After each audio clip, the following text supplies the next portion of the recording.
Hindi na ulit. Hayaan mo nang lumaya ang mga tanong na bakit, dahil hindi lahat ng sugat ay kailangang balik-balikan. At hindi lahat ng sakit ay may kasagutan. Hindi mo kailangang ipilit ang hindi na para sa'yo. Ang pagmamahal ay hindi tanikala. Hindi ito isang larong panalo-talo na kahit talunan ka na, pipilitin mong bumangon sa parehong laro. Bumitaw ka na. Hindi dahil mahina ka, kundi dahil napagod ka na.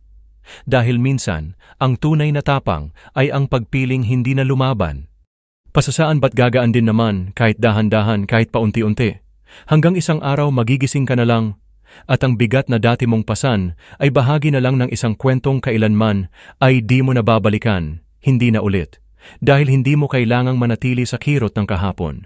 Ang puso mo'y hindi bilanggo ng nakaraan at ikaw ay may karapatang muling sumaya. Hindi ibig sabihin ng sanay ka na ay hindi ka na nasasaktan. Dahil tao ka pa rin. At tao kang may damdamin na may karapatang magmahal muli at higit sa lahat may karapatang mahalin.